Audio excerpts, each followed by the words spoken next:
Damn. What up, though, people? Welcome back. It is Wake Up Woodward.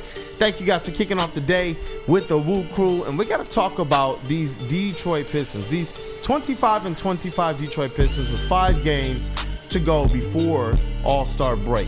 And the question is, can they get there and be a couple games above 500 by that time? But let's get the drum roll going for the legend, because it is a Woodward Pistons segment. Hey, yo! Shout out and welcome to the legend, Detroit News, Rod Beard.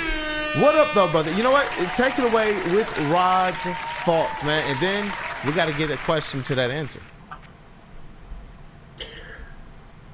We talked about Zach LaVine as being that dude that they could go out and get. And now I'm actually kind of glad they didn't. Malcolm Brogdon, Lonzo Ball, go get Lonzo. You're going to Chicago next week. Just put him back on the team, playing with you on the way back, and just it'll be too late. But the trade deadline is this Thursday. But I mean, the sentiment is there. Like, for real, just go get Lonzo Ball and make this a happier thing. And it's not anything against Marcus Sasser. It's just in a lot of games, that's where things go haywire. Is when Cade goes out.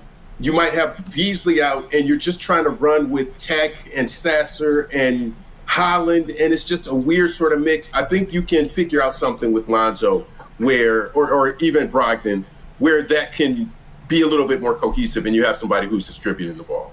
Rod, and we've covered this the last, I don't know how many years on Woodward Pistons, and in particular, since they've gotten Marcus Sasser, we've even doubled down on what they need out of a backup facilitator. And with Marcus Sasser, we said, and this is not a slight at him, I believe that his best basketball is when he's playing with a point guard. He's a really good combo guard. And there's nothing wrong with that. And off the bench is where I believe that combo guards thrive the most, because you're counting on more individual type efforts from those guys rather than with the first shooter, right, where Cade is looking to facilitate a whole lot more. And that's why I do believe you get a guy like Alonzo who can find Marcus Sasser spotting up.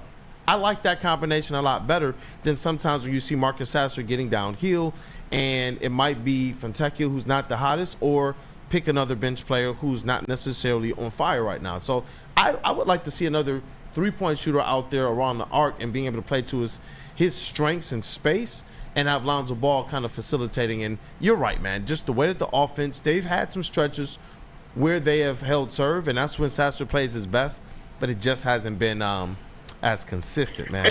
And you know what it's like? It's kind of like when Ivy was running the offense and with that second group, and he's not quite the same facilitator. He can create for himself and get in the lane and cause some problems, but he's not the break down the defense, find the guy on the wing sort of guy. That's not his strength, and that's what it feels like with Sasser sometimes. Yep. And just real quick, before we get into our Switch or Break segment, just real quick for you guys, you got 5 games starting tonight with the Cleveland Cavaliers at LCA. The 40-10 Cleveland Cavaliers, that's JB Brickstuff's old team, versus 25-25 Pistons. And then after that, you have the 76ers this Friday, the Hornets on Sunday, and then a back-to-back with the Bulls.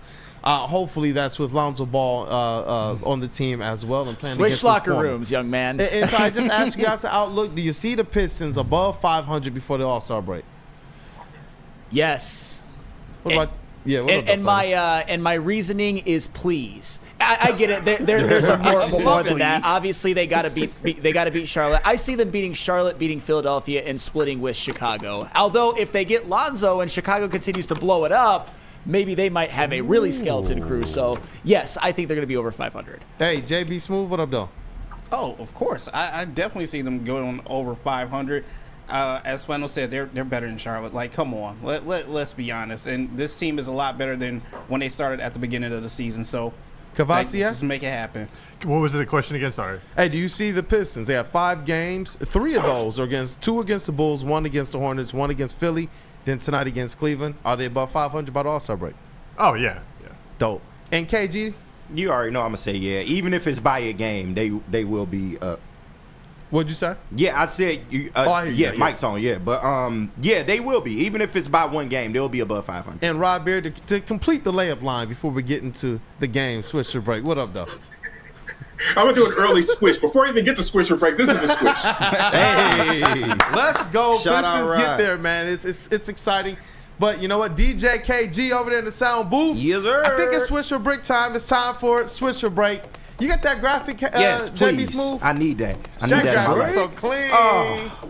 Cooking. Such a beautiful graphic. And y'all know the name of the game. It is Swish or Brick or Swish or Break, whatever your preference. Maybe you can do both during this segment.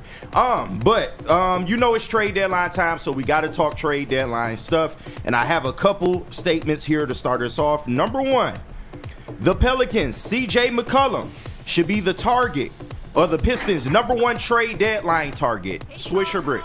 Ooh, you know what? CJ McCollum, you're talking about the Pistons needing somebody who can handle the usage rate that comes with Cade Cunningham when he's sitting down on the bench. And I believe that CJ McCollum just might be one of those guys. This one question has shown up on the show 3 times to Flannel Sam's misery. And it's about, should you move Malik Beasley to the starting lineup? I think when you got another guy like a CJ McCollum there, who is averaging 22 points per game, 3.7 rebounds, 3.8 assists, shooting about 45% from the floor, and overall in the season, shooting about 37, just under 38% from behind the arc. I believe that CJ McCollum will add a lot to this lineup. Hey, #1 priority. They already said that there's some deal that could be potentially in the works. Hey, I think that this one makes us very, very likely. But Flannel Sam, Swish or Break, CJ McCollum as the #1 priority. Swish, like such a half court swish, half court game winning swish, 100%, because I think he's a perfect fit to Cade. He's only under contract this year and next, and then he's a free agent. I think if you get somebody like Cade, somebody like CJ McCollum, and to pair him with Cade and to be that secondary ball handler, but can also play off ball phenomenally, you get a true relative second star, and I think this team could maybe even be the 4 or 5 seed. Absolutely, CJ McCollum. JB Smooth. Swish for me as well too. Throw those feelers out there. See what they want for CJ. See what they want for Lonzo. I mean, what are they gonna say? No, that's the worst thing they can say. Cavassier. I'm gonna say Brick. I don't think he should be top priority, but I mean I wouldn't be mad if he's like up there within like top 3 consideration. But I wouldn't say he's like priority #1. Man, chat's like lighting top up on this target. question. Yeah. KG, I see the chat lighting up on this question, but KG, what say you? Well, the statement is the Pelicans, CJ McCollum should be the Pistons' #1 trade deadline target. Yep. And if that's the case, then yes, I feel like he'd be a perfect fit here. You already got the connection with Trajan, so you might be able to get a little bit of, ease off the deal. You might be able to get something for that. And, in the absence of Jaden Ivey, he's a leader. He's the scorer that Cade needs next to him right now. And I think if you're making a push for the playoffs, like I feel the Pistons are, you absolutely need somebody like that in your starting lineup. So would I make him the #1 trade deadline target? Absolutely. If you can get him, make a call. Yeah, I feel that, man. My #1 reason is just keep those Malik Beasley should be starting Swish or Break questions off. But before we throw it over to Ryan, hey, the chat, Real K77 Brick, DNC Brick, Charles McClain, double Swish. I'm seeing more bricks than I thought I would. Dante 151 Brick. But Randall Smalls, ADIZ 411, they're saying Swish. I'm seeing a lot more Swishes, but it's a mixed crowd. Rod, what about you? This is a brick. There are seeds in this bag. You cannot make CJ McCollum your #1 option here. Not seeds in the bag. He's making seeds. Seeds in the It's $33 million on that contract this year, $30 million next year. No, thank you. You go get Lonzo Ball for a 2nd-round pick, or you get him in the buyout market. You are not paying $33 million for CJ McCollum. Hey, I'm not mad at that. And it's funny you bring that up because my next statement is something that I said last week, and I still believe this to be true right now for the Pistons. The Pistons need to prioritize draft capital when making a deadline deal. Swish or Brick? Ooh, you guys already know the Detroit Pistons are on a, for lack of a better phrase, F them picks type of thing this year. They're going to lose that draft pick. It's going to convey they are looking really good unless the wheels completely fall off, knock on all the wood in this room. I don't foresee that happening. And that's where and we've talked about it before. Goodness gracious, man, because I just said I want the player, but obviously I got to make a statement for this. This also does not mean you can't get a player. This is just saying that the Pistons' number one priority should be to get draft picks. Then get that draft capital, because it gives you so much more that you can do at the trade in the offseason, especially when you talk about around draft time, where the Pistons have been very active the last 4 years of this rebuild. What say you? I'm going to go Swish for the same reasons. A draft pick that you will not make, you will flip. And I think this offseason is really where you make market improvements to this team if you don't get someone like CJ McCollum. So Swish. JB Smooth? Swish for me as well, too. I agree with Flannel. You get these draft picks, flip them as soon as you can, especially if you're not getting a guy like Cooper Flagg or like a top prospect. So Swish for me. Yep, Cavassier.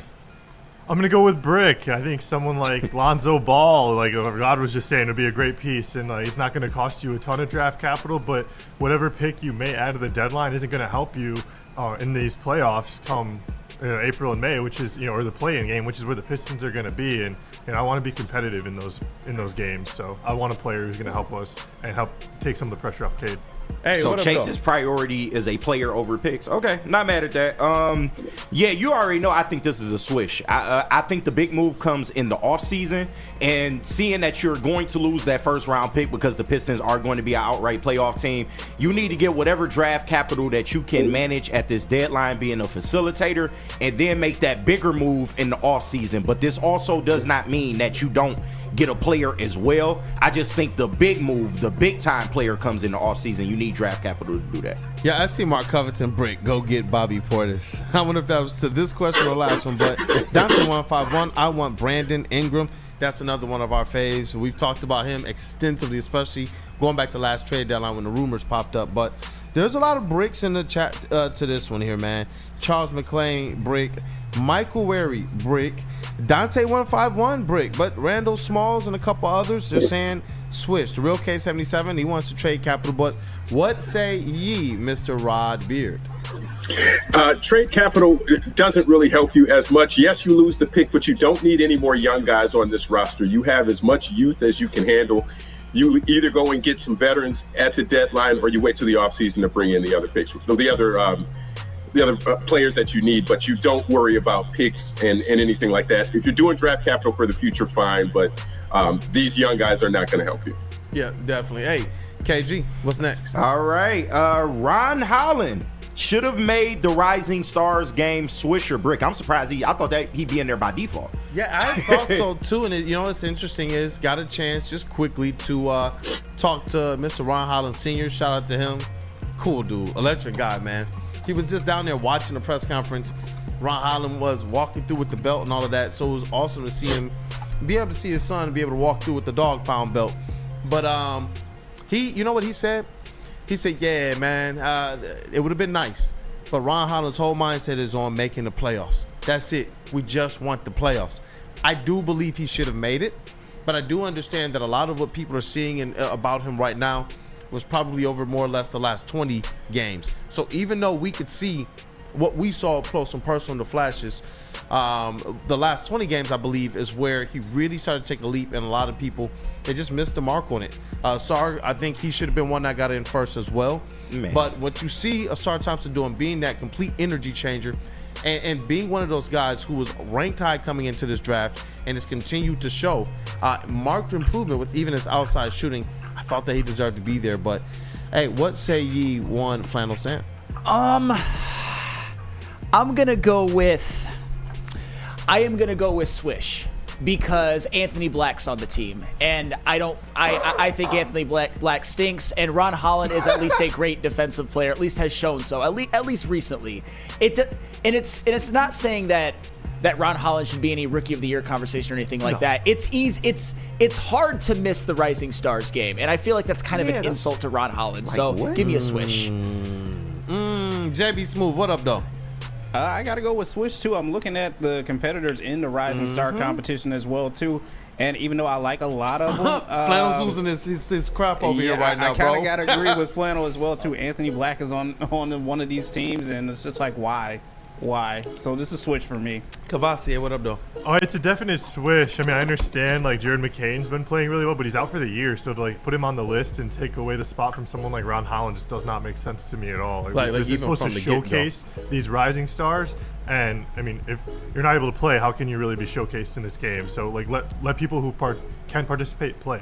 Yeah, and I know it's interesting that I know it's on his mind, and I wonder how much of that's going into it, because you see the fire that he's playing with right now. What up, though, KG? This is a heat check, bro. This is definitely a swish. Like I said, he should be there by default. This is a weak-ass rookie class. I mean, like, what are we talking about right now? I get the offense ain't there for him all the way just yet, but you look at the things he does defensively, and I think he's been a pretty solid rookie up until this point. I'm only seeing swishes in the chat, man. Yeah, I don't understand why he's not on the team. I don't. That's a surprise to me. And honestly, y'all have made me proud. What up, though, Rod Beard? What say ye? I mean, the Phoenix Suns are not my league pass team, but Ryan Dunn, like, what are we doing? Ryan Dunn made the team? Yeah, Tristan Da Silva? Weak ass rookie class. Who are these cats? That's tough. I'm just who are these cats? Kason Wallace, I've at least heard of, but come on, man. It's not a big deal. It's not a big deal, and it's just one of those things that he's going to use to fuel him moving forward. But yeah, like if you're breathing with teeth and you get 5 minutes a game, you should be on the Rising Stars team. Yeah, you guys just stated it. Yeah, proud of the squad, man. That's just what it is, man.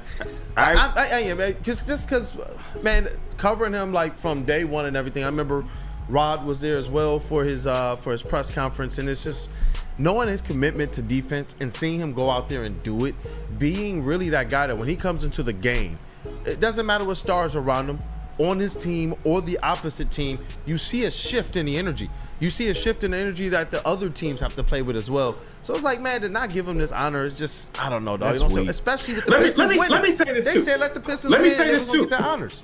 What up, dog?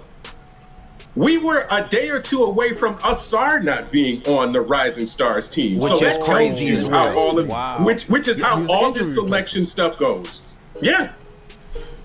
That shit weak if you ask me. But hey, KG, I'm surprised Bronny just didn't pay for, or LeBron didn't pay for Bronny to be on the team. I mean, shit, at this point, you might as well put Bronny in there with his 4 points a game. Might as well, man. But what happened to him not traveling on the road, but he gets to go to MSG and put up his 2 points or whatever the hell he did? Like,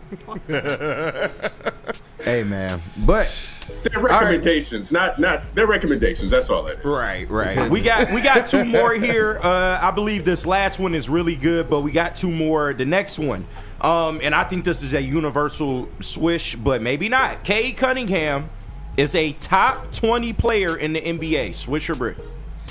Ooh.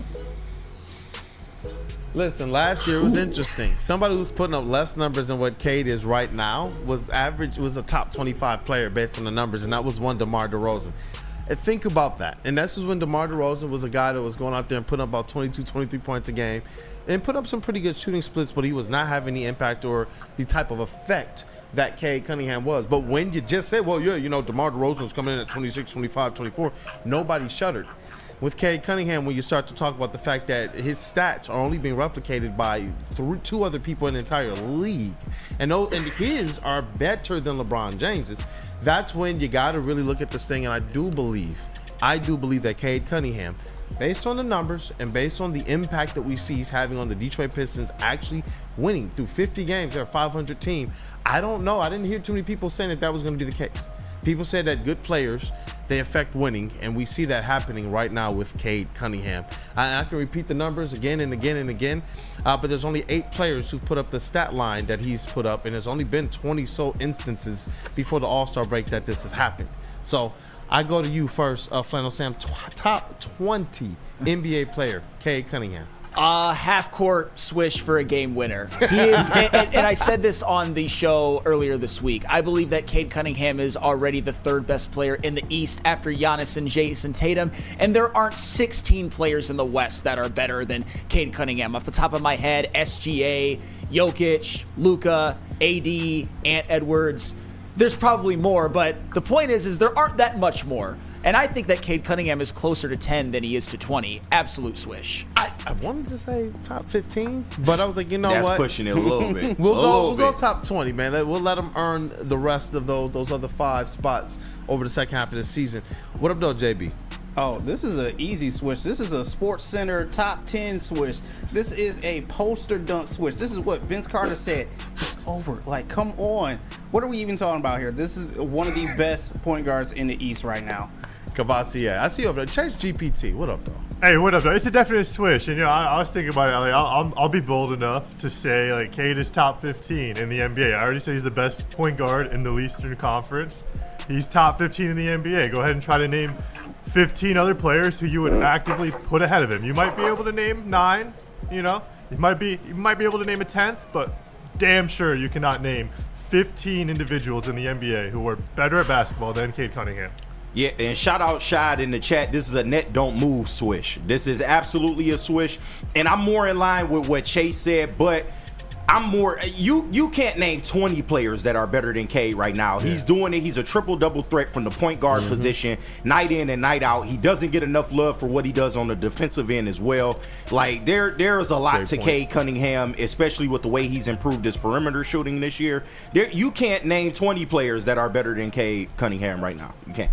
Hey, you know what? In the chat, Charles McClain, he says, if K gets help, then it's a switch. These conversations with K. You killed Rod. Rod is gone. The words of great Spencer Raxter, broadcaster 6. Shout out to the heavyweights. Shout out. I think we'd be having these conversations with Cade top 20, fringe top 15 last year, but because we had to endure, that brutal year last year, we have to wait a year, but we should have been having these conversations the end of last year. What say ye, Rod Beard? Oh, goodness. Man, y'all. These. Terrorist Monty Williams. Osama Monty. Osama Monty. That's wild. Anyway, look, at the beginning of the year, we were talking about people ranking Cade at number 70 in the top 100. Now we're talking about him being in the top 20, and it's very much warranted. If you do a blind test and just say, here are the stats, here's what he's done, and erase the record, don't say he's with the Pistons, but this is a dude who's doing these numbers, you would say he's a top 10 guy. Yeah. So don't bias it because it's Cade or because it's the Pistons. What he's doing this year has him in the top 20 in the league, undoubtedly. Hey, I like that, man. Everybody with no hesitations. Let's get that last one. That ESPN list is trash when you look. Man, what? He done closed the gap, didn't he? 70. We need 76. What number was he? 76. Was it 67? I believe? It was something, but not. It's seeds in that bag too. I remember one name that really stood out to me, and I know to you, Rod, when he was way too close to Brandon Pajinski than he had any business being. Yeah, like what the hell? I remember that song. Goodness gracious. Take a peek at Brandon Pajinski's numbers this year. Yeah. Goodness gracious. Fire that man. Whoever made that list, fire that man, ESPN. But our final statement. And I don't know. This one might be a little one of them ones. The Pistons will win 20 more games post All-Star break. Swish or brick. 20 more. You're talking 45. They are sitting at 25 and 25 currently. You know what? Can the Pistons win 20 more games post All-Star break? I think they can. I'm looking at the schedule, Rod. And we knew that the gauntlet was at the beginning of it. If you're looking at their schedule, Rod, they got some. I'm telling y'all, there's a lot of home games. There's a lot of home games, and you're talking about a team who's going to get some rest. You're talking about a team who's starting to just now get some chemistry. This All-Star break is going to let those shooters' legs get revived. They're going to let the guys like Stu and Duren get a little bit of a break. And you're talking about a second half where, mind you, Rod Beard, what's the stat we always talk about post All-Star break of Cade's rookie year? With Sadiq Bey and Jeremy Grant, what did they do? 14 wins, right? So that's where I'm just like, you know what? It's a possibility. And as I'm looking at this, how this thing sets up, and you're talking about from this point, 20 more wins from this point. Yeah, 20 more wins from this point. Well, yeah, sure. We can go to. I said post All-Star break, but we can do that. Yeah, because it's only 27 games left after the All-Star break. Yeah, we'll go from this point then. So Yeah, this from From this point. Yep. Out of Okay. 32 games, that would mean that the Pistons are going winning 20 of these last 32, going 20 and 12 down the stretch. It's possible. They start the season 0-4, and they are 25-25 right now. That's why I proposed the question. I gotta go. You in a dead heat I'll right start now. there. You 500 Well, Rob dead is heat right now. deliberating. 5 games before the All-Star break. Talk your talk, man. I'm just saying, man. I'm just Evangelize. saying. Flannel is deliberating. This is a tough one. Oh, I like It's- this. KG, this is some of your finest work. Thank I'll just you. say that. Thank you. I am going to go. I'll say swish. Ooh. And it's with the thought in mind that they're going to make a move. The only reason that I was thinking about brick was because I'm still a little bit upset over that Hawks loss. The point is that anybody can be beaten on any given night. But I think if they make a move with Cade Cunningham continuing to improve, and I think be helped out by whatever move it is, you see improvement from Jalen Duren. You see improvement from guys like Asar and Ron Holland. I think they're going to go 20-12 to end the year with help from a favorable-ish schedule, and I think 6 in a row to end the season at home. So give me swish. JB Smooth. That was well stated, Flannel Sam. Man, why y'all gotta make me do this? this- 20 more games. It ain't that hard, man. I know it's not that hard, and like Flannel said, anyone can beat anyone any given night. So this is a swish if they make a move at the trade deadline, but a brick if they don't, but they come close. They get like 18. What up, though, Kavasi AJ? Hey, what up, though? I'm gonna say this is a brick. I think if it was like 15 or 16, I would probably say it's more likely to switch. But this is a 500 basketball team. It's a big jump for them to make, and then that's still with the expectation that they go out and make a move. If they don't, I mean, like, I think we could expect this team to be kind of what they have been all year. Hopefully the young guys continue to develop. But, I mean, bottom line, we still have Tobias Harris on this team, and it's going to be hard to And that's the point, because there's going to be, there's a couple questions I'm going to bring to it, a couple questions you do. And I always love being caught off by that one. This one, that 20-game one, that was your question. That's a great one. All right. And that's why I make the statement. That's why I like it, because sometimes I don't necessarily agree with it, but there's still a statement to be had. And with this one, I do believe that the Pistons, if I have to say swish or break, swish. Yeah, you definitely have to say in, swish or break. I believe in what they're going to do. I believe in the notion of the chemistry that we're seeing. They're going to continue to improve. We've seen that they have shown those flashes of being able to be that defensive team, and I think that the second half, getting this All-Star break, is going to present them the opportunity as a more functional team. They're going to be a team that's still largely together on the other end of that All-Star game and on the other end of the trade deadline, and it gives them an opportunity to be a team that's just much more sane than everybody else right now. So I'm going with a swish. I think it's a swish as well. I think when you look at how the Pistons are playing right now, they are really gelling together, coming together chemistry-wise. And if they do make a move at the deadline and get that backup facilitator, then I think this is a guaranteed swish.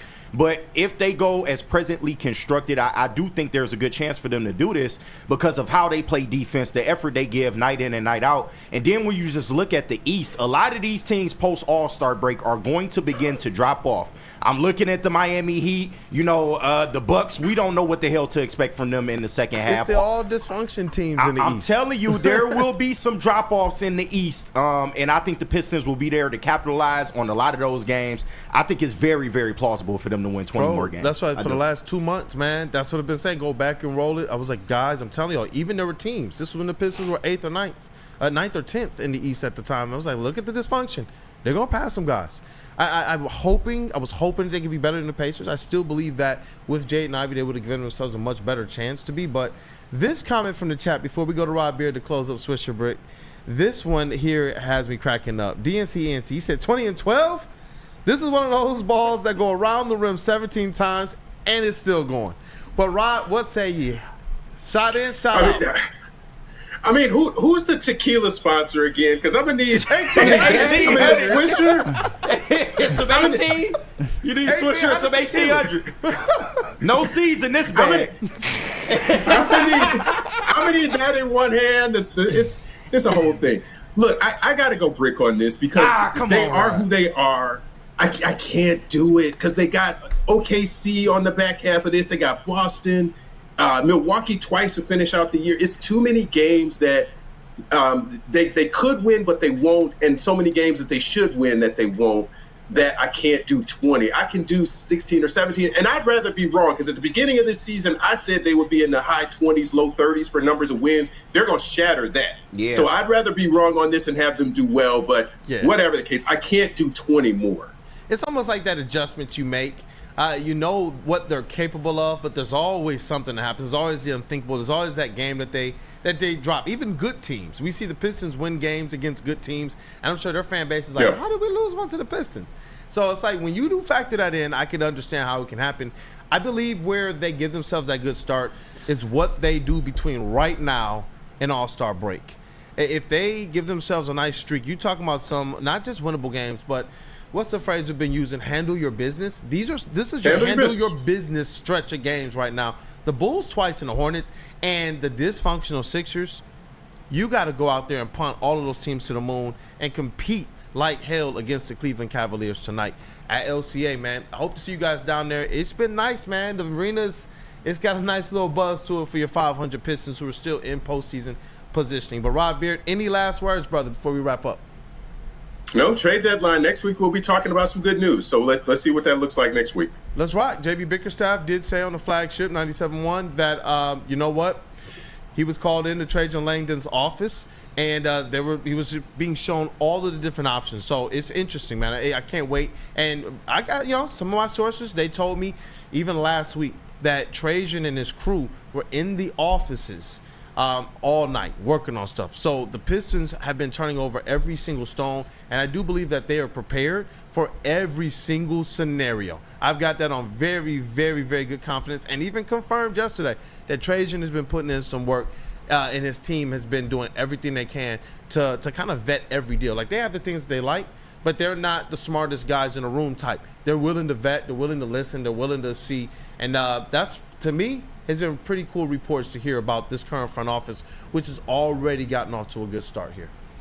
No, it's crazy times. We might have Giannis on this squad next year. Everybody's available. It doesn't matter. You know what, Rod Beard, as always, man. Great. It's always great to have you on the show. This is Detroit News Sports Editor-in-Chief, Rod Beard. For a couple segments every single Wednesday. Make sure you guys tap in with the Detroit News. Tap in with their people over there. They got some great people over there. Once again, shout out to Cody Davis, Pistons beat writer of the Detroit News. But any last words from you fellas for Rod Beard? Nah, thanks, Rod. Thank you, brother. No, thanks, Rod. Hey. All right, thanks, guys. Have a good show. Hey, you too. Thank you, brother. Have a good rest of your day. All right, Fuel your Detroit sports fandom with the perfect cup and become a subscriber of Sabbath Coffee Roasters. Whether you're gearing up for a big game